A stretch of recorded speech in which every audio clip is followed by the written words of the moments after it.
This is Curtis Potter Jr. with 3 Tips at 3 in 3 minutes or less with boundless motivation. We're doing a series turning your New Year's resolutions into habits for life. Now, yesterday I heard the Our Father prayer at church. If you don't know it, it goes, Our Father who art in heaven, hallowed be thy name. Thy kingdom come, thy will be done on earth as it is in heaven. Give us this day our daily bread, and forgive us of our trespasses, as we forgive those who trespass against us, and lead us not into temptation, but deliver us from evil. Now, I remember my grandparents and parents reciting this and teaching it to us. It became easy to say, but then yesterday I really thought about how hard it has become for us to live. Thy will be done on earth as it is in heaven. Nope.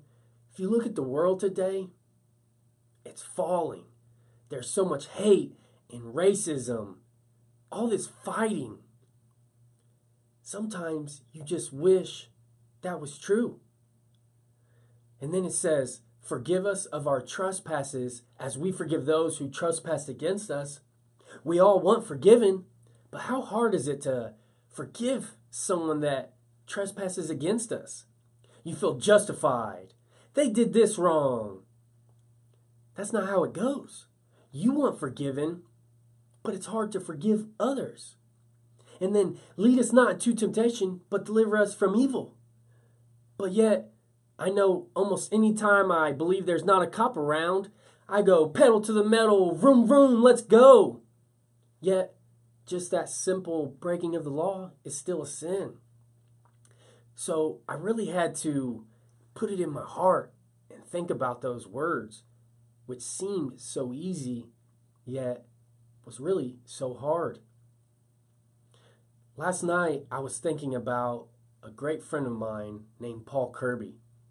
He was mentoring me when I was in school, and I used to look up to him because he would go to school and talk about God and do all the right things. All this peer pressure and trying to fit into the world, he truly didn't care, and I admired him greatly. And unfortunately, he passed away shortly after he started mentoring me. I wish I could have learned some more lessons so I could understand how something was so easy for him to do, regardless of what the world thinks. I truly admired him. So, you might have seen a picture that I post on Facebook today. I laid down in the snow and I made a snow angel because it was reminding me of him.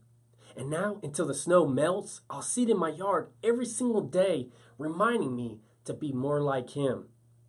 It reminded me that if I want to change in the world, I have to be that change. If I want that forgiveness, I have to forgive. And sometimes that even includes forgiving yourself when you're holding on to that guilt.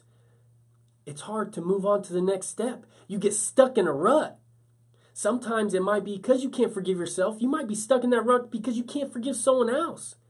You are positive almost all the time until somebody says a name of somebody that you can't forgive. And then bam, it puts you into that anger. You can see your whole vibe change. I've seen where people just clench their jaws when you say something they don't like.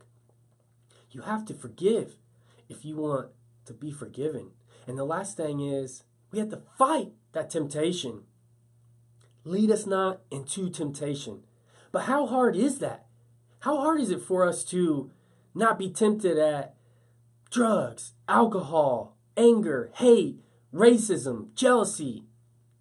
It's not easy. But you have to remember, if it's easy, it's not worth it. And if it's worth it, it's not easy. Once you start to take these steps, you'll see the change in your heart and the weight lifted off your shoulders. I hope this helps you, everyone. I hope you have a great day. God bless you.